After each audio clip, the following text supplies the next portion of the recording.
Är onsdag, men inte vilken onsdag som helst. Det är Nvidia-dagen. Kommer allt krascha efter rapporten eller kommer det vara så att vi återfår vår börsoptimism? Vem vet, kanske våra gäster idag. Varmt välkommen till Börslunch.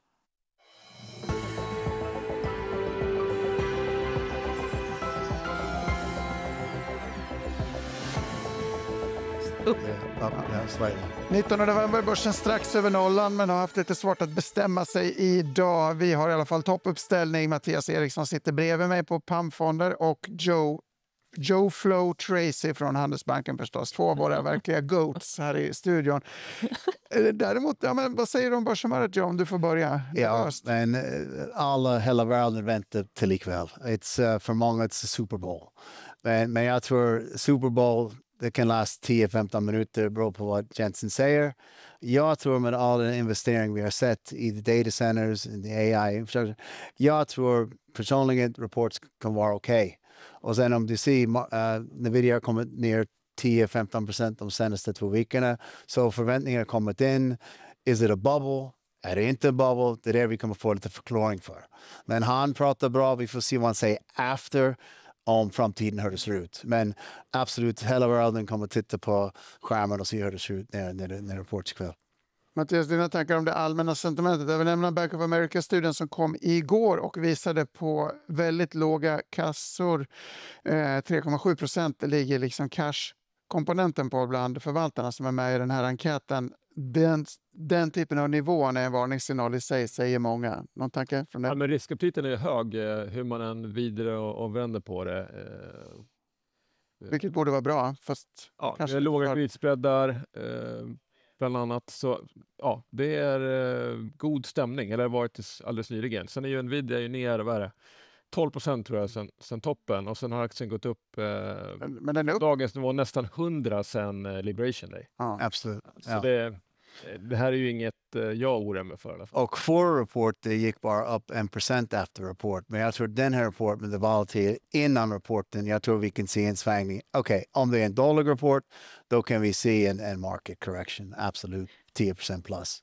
Men det tror jag inte på. Vi har ju sett att VIX börjat röra på sig också. Jag noterar att Fear and Greed Index är på lägsta nivån sedan april. Signalerar VIX att vi ska börja lasta av våra aktier? Joe? Jag säger så här, man skulle inte sälja alla sina aktier, men vad vi kan se är diversification. Om du är, alla vet, it's technology, bankerna som har varit fantastiskt bra i år. Jag tycker man ska diversifiera portfolio. Kanske du tjänar mycket pengar på the IA boom, dra tillbaka, var ska jag gå, ska jag köpa till, nu är det 2026 som gäller. Vad ska jag göra med mina pengar idag? Men du ska inte, absolut, jag tror inte du ska lämna the AI trade. För översikt, AI, it's here to stay, for good or bad, but it's here. Men Softbank sålde hela sitt innehav i Nvidia ändå. Ja, men det är ju, hela börsuppgången globalt är ju drivet av 5-10 techbolag. Så det där gör ju att det gör mig lite nervös i alla fall. Sen tror jag de här hyperscalers, Amazon och Microsoft och Google, de står ju på flera ben. Nvidia är ju helt dominerande på chip. Och där kan man ju tänka sig att det kommer in kanske lite bättre konkurrens och att kanske de här hyperscalers inte är lika angelägna om att köpa så mycket chip eventuellt. Och de står för 40% av kundstocken, vad jag förstår av Nvidia Hyperscalers. Ja, vi ska prata mycket mer om Nvidia. Jag tänkte jag har flera spännande bilder och ta oss igenom också. Men vi lämnar några nyheter. En är Scandic Hotel som är ner kraftigt, nästan 10% sist jag kollade. Därefter att de har gjort en placing och sålt 6,8% av sina aktier. Bättre går det för NKT, kabelfavoriten på Köpenhamnsbörsen, rapporterat och satt nya finansiella mål. Rejäla rörelser även där, aktien upp 14,6%. Kopparbergs däremot rör sig inte särskilt mycket på sin rapport som var i linje med förväntningar och tidigare resultat. Jag vill bara säga att jag tror inte det finns mycket förväntningar på Kopparbergs. Nej. Jo, jag har alltid förväntningar. Du har alltid förväntningar. Britterna ska börja dricka cider. Ja, det vet jag om gör. Husqvarna då? Husqvarna är det ingen som tror på. Nej, men kanske idag, eftersom att det verkar som att ett stort problem kanske kan lösas när EU ska då inleda antidumpningutredning utav kinesiska robotgräsklipparaktien upp 4% idag. Det har ju varit ett stort problem med den här konkurrensen. Så det blir spännande att se vad som händer där. Jag var faktiskt, om jag kan lägga till det, jag var lite nervös när jag sa Home Depot igår i USA. För vi sa att the consumer isn't spending. Och sen jag tänkte, det kan inte vara bra för Husqvarna. Men sen, vi får information, go mot the Chinese, det är bra för Husqvarna, för det behövs faktiskt. Vi måste ta hand om vårt bolagarna. Så på det sättet, det är bra, men is it the bottom of Husqvarna? Det är jag inte säker på. Nej. Yubico, ett annat bolag som har haft lite motigt, är upp några procent, har kapitalmarknadsdag i eftermiddag. Och så har Frida Bratt lämnat sin roll som sparekonom på Nordnet. Vi spekulerar vilt vad hon ska göra härnäst. Önskar henne lycka till. Men Nordnet, det här kanske inte påverkar, men du har en generellt positiv syn på. Jo, men jag gillar ju Nordnet framförallt, även Avanza. Jag tycker det är liksom pengamaskiner. Det strömmar in nya kunder successivt. De är ju helt överlägsna de trötta gammelbankerna vad gäller sparande. Handelsbanken inte minst. Så de kommer fortsätta få in kunder. Kundernas kapital ökar om vi då inte får någon Nvidia-krasch här då. Men det är ju en pengamaskin med god tillväxt, kommer kunna växa vinst per aktie tror jag med mer än 10% många år framåt. Värderas högt, men ska också göra det. Bland de bästa affärsmodellerna på Stockholmsbörsen tycker jag. Jag kan säga vi är positiva också på den sättet. Den enda negativ kan vara om vi ser en market correction som det är många som tror på, kanske vi ser mindre handel. Det är den enda som jag tror, men om vi tror vi fortsätter helt rätt. Men om vi får att konsumenten i Sverige helt plötsligt börjar konsumera igen då, istället för att spara?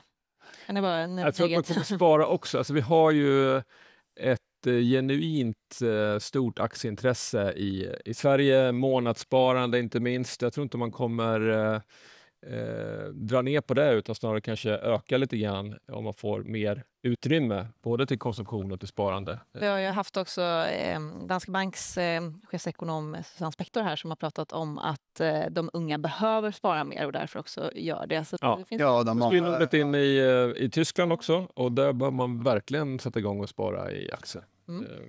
Klartext Giro är upp över 100% i år. Kanske mindre middagar eller utekvällar, kanske mer aktiesparande, det får vi se. Före nätet på Scandic Hotels.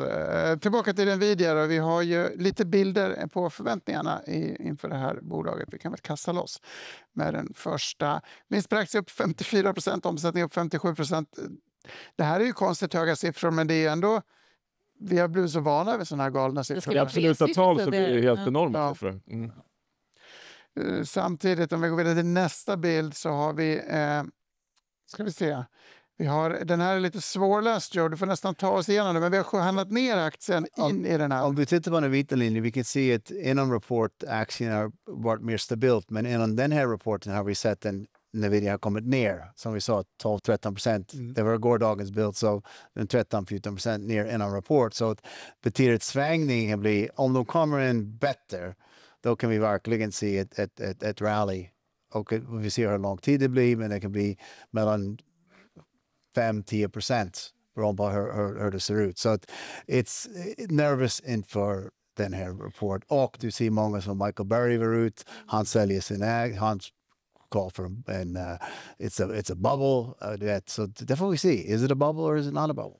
Och Peter Thiel också. Du nämnde Softbank, Michael Burry, Peter Thiel. Men hur kan den här rapporten och eventuella resultatet av den spela av sig på resten av marknaderna? Ja, men det är ju som sagt 5-10 techbolag som har drivit globala börsuppgången. Och vi har ju indexfonder som står för en stor del av marknaden.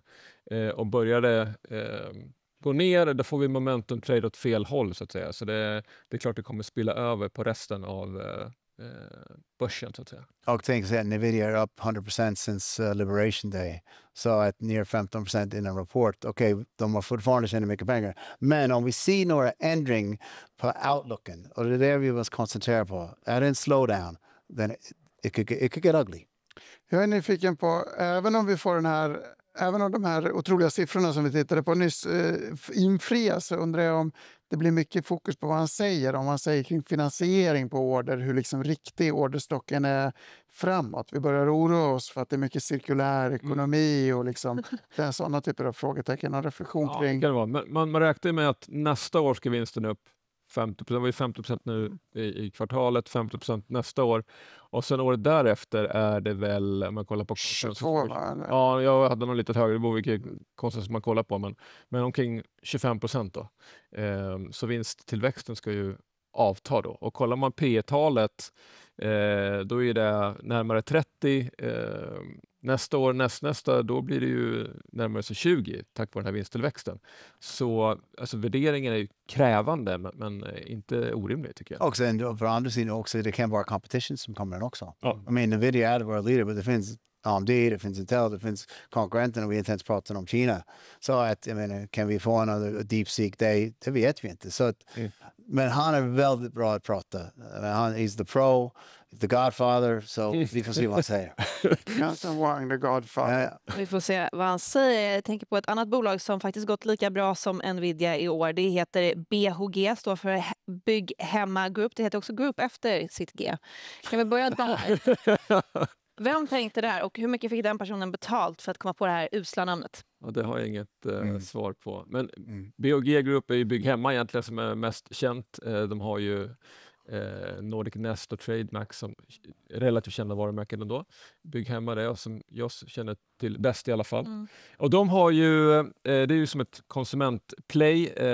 Det som är intressant med Bygghemma tycker jag att de har ju gjort enorma strukturella förändringar. De gick ju jättestarkt under pandemin, sen fick de en rejäl baksmälla så de har tagit tag i ordentligt, dragit ner lagret med över 2 miljarder, skrivit kostnader med 0,5 miljard och allt det här har de bakom sig. Så risken är där är ju borta, utan nu är det liksom att rida på den här vågen de har gjort hittills i år med en organisk tillväxt på 9%, 13% i Q3. Och då tar de ju marknadsandelar. Marknaden växer nog ingenting skulle jag säga. Och sen hoppas vi på en bättring då nästa år med skattesänkningar framförallt. En lite piggare konsument. Och som sagt hittills år så har de gjort det jättebra. Förbättra rörelsemarginalen tror jag 8 kvartal i följd. Så saker och ting utvecklas i helt rätt riktning för BHG. Fortfarande lågt värderat tycker jag. Jag tror de kommer gradvis kunna höja lönsamheten tack vare den här organiska tillväxten. Nu är balansräkningen så pass bra så att de börjar prata om förvärv igen. Och ledningen är väldigt optimistisk. Träffade dem nyligen och de var glada. Fascinerande också att konsumenten nu spås blir så glad. Den här bilden på disponibel inkomst i hushållen cirkulerar ofta.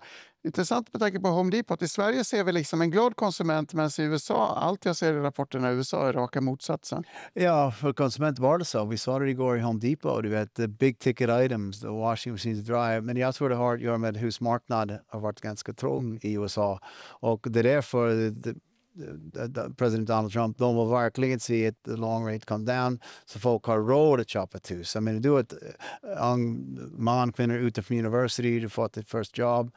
Var ska du bo?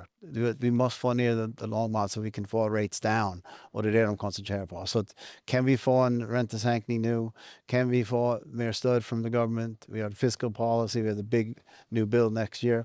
Kanske vi kan få det. Jag tycker en rapport som stack ut på den positiva sidan i USA på konsumentsidan som jag tyckte var förvånad var ju Electrolux. När Husqvarna kom in och var så otroligt dassigt så växte Electrolux oväntat bra i just Nordamerika. Börjar man fundera på varför och om det är någon som bygger lite lager. Ja, det kan vara bra för Electrolux, men det är en tuff marknad för Electrolux. Det är lite som Husqvarna. Du har konkurrent som det är tufft. Men i Sverige har vi ju räntekänsliga konsumenter som styrs mycket av rörlig boränta. Så det är också gynnsamt. Inga 30-åriga bolån här i landet. Apropå finansiering så vill jag slå ett slag för vår kollega Anna Hedemos intervju med statsminister Ulf Kristersson. Den finns ute på sajten idag. Hon frågade bland annat kring finansiering och frågetecken rörande Ukrainas stora JAS-beställning. Så här lät svaret. Ja, helt säker kan man inte vara förrän det finns ett avtal och det finns en finansiering. Och vi har ju inte dolt en sekund att den stora frågan här, det är inte deras vilja att köpa, det är inte vår vilja att sälja, det är inte Saabs förmåga att producera. Allt detta är relativt praktiska saker, utan det handlar ju om den långsiktiga finansieringen av hela det ukrainska försvaret. Hela samtalet förstås på efn.se och i appen. Jag tänkte vi ska inte prata så mycket försvar, vi ska prata återuppbyggnad, construction och fastighet i slutet på programmet. Vill du säga något kort om försvar? Jag tycker om försvaret. Jag tror du ser the governments, German, Swedish, hela Europa. Jag tror om du som vi pratade om innan, if you're buying försvar idag, så you're buying long term. Vi vet inte vad det blir om några månader, men översikt, vi behöver mer JAS-plan, vi behöver mer tanks, vi behöver mer cybersecurity, so you've got to be in defense. Och vi behöver fler tiltrotatorer till våra Det behöver vi grävmaskiner. också. Encon är ju fantastiska på just det, och det är ett småbolag som jag förstått att du gillar, eller hur? Jag gillar Encon. Vi hade Handelsbanken, vi hade vårt small Nordic Insights förra veckan, ett seminar, och Encon var där, the management team. Och om du ser the growth på Encon, de har 90% och en tilt rater, så för det, det är drill och the ground, heavy ground för roads, gravel, allting, the drill och the tilt rotator. Du gör en tilt rotator, du kan ta bort alla grejer från marken utan att behöva folk omkring sig with the shovel and working. Så för en land som Sverige som du har, let's say, lite expensive arbetskraft, du har 90% av marknadsdelen, och den chart som vi precis visade, den upside i Japan, och du har mindre folk som jobbar nu, du har mindre arbetskraft, och USA, om de bara kan ta lite av den marknaden. Jag säger inte bara för 90%, går vi upp från 4 i USA till 6%. Det är stort för dem. Och de ska börja med en fabrik i USA nästa år och komma in till den US-marknaden. Så det kan vara väldigt stort för dem, och Japan as well. Det känns som de har haft det lite svårt i USA, att man har haft lite organisationsproblem, som jag förstått det på vd där också. Well, det är så här, det är som att ändra ett gammalt vana. De har inte haft den här maskinen än. Du har den här rotator, gammalt bucket machine, du behöver folk omkring sig. Så, men om du ser the tilt rotator, hur mycket tid du sparar, det är en så mycket bättre maskin. Om du har sett det live, du ska förstå att det här är framtiden. Och kan vi bara gå, som vi säger, vi har 90% marknadsandelar i Norden. Okej, kan vi få bara lite mer i Japan, i Europa, i USA? I see, för nästa år 2026, det är en aktie jag vill verkligen rekommendera folk ska äga, men en mycket kompetent management team. Någon reflektion? Är du sugen på? Ja, det låter övertygande. Perfekt. Du ska slå ett slag för en riktig hopplös sektor som vi länge, precis som konsumenten som aldrig tar sig, så tar sig aldrig. Fastigheter brukar vi skoja om, ett återkommande tema. Men du, särskilt platser, Göteborgs juvel, ser du som särskilt lågt värderat. Vi har ett klassisk bild över värderingar i sektorn. Berätta lite vad vi ser. Ja, men det är ju värdecase. Vi får se hur det här spelar ut. Men ja, fastighetssektorn har ju varit i kylan länge. Platser som exempel skulle lika gärna kunna vara Nyfosa eller Fastpartner Castellum exempelvis då. Men jag fastnar lite för platser. Men det är ju mycket en förbättring av svensk ekonomi och värderingscase. Vi hade ju en substansrabatt på platser och flera andra för ett år sedan på ungefär 10%. Och nu är den 45%. Under den här perioden har räntan gått upp lite grann, det har hänt säkert mycket. Man har fått en mer positiv syn på svensk ekonomi. Utsikterna för specifikt Göteborg ser så vitt jag vet som bra ut. Och de har ett jättebra bestånd i Göteborg. Så jag tycker det här är ett intressant case, mycket uppsida, lite nedsida. Borde det rimligtvis vara. Jag kan säga att det är en sektor som har verkligen underperformat. Så till nästa år, jag tror man ska verkligen titta på real estate. Jag tycker både fastigheter och småbolagen har ju lite samma karaktär. Det har gått ganska dåligt under lång tag, även om vissa bolag har stuckit ut positivt. Men just att också flödena har inte kommit till den här sektorn. Det där kan ju reverseras. Exakt. Fastigheter, lastbil eller grävmaskinsförbättrande handleder. Skanska är själva kärnan i construction-segmentet. Ja, och egentligen Skanska, okej, vi har en håll på Skanska, men om du ser vad bolaget har gjort de närmaste åren, de har gått från en EBIT margin på nästan 0 upp till 4%. Men varför har de gjort det? Det är better management. Det är kanske AI-teknik. De har gjort så mycket. Och om du tror, som vi säger, vi har den här infrastructure bill i Sverige, 80 bill, vi har the US, big bill, det är ett bolag som har hela världen. Jag tror de kan verkligen benefit. Och kan vi få en ändring på kriget i Ukraina, de kan också benefit. Inte bara för att vara där, de ska ha mer att göra hemma. Så jag tror Skanska, jag tycker översikt, en stark cash flow situation, kanske buybacks, extra dividend. Så de ligger ganska bra till. Men vi måste få lite mer fart på the construction sector. Men där jag tror vi kan se för en 2026 aktie idag. Några tankar från kapitalmarknadsdagen som väl var igår, om jag inte missminner mig. Det var igår, ja. Jag lyssnade, vi var där och jag lyssnade på allt. Och det var förväntat vad de skulle säga, så det var ingen riktigt ny information. Men vi fick förklara att construction går bra och det går bra också i USA för dem. Så att, nej, jag tror det kan vara en aktie. Jag tycker det är en aktie man kan plocka in nu och ha ett ägare ett tag till. Stort tack båda. Jätteintressant och jättespännande att fortsätta ladda inför kvällens Nvidia-bomb. Alltså, vi ses igen 8.55 för Börsfrukost och förstås Börslunch. Samma tid, samma kanal som alltid. Hej då!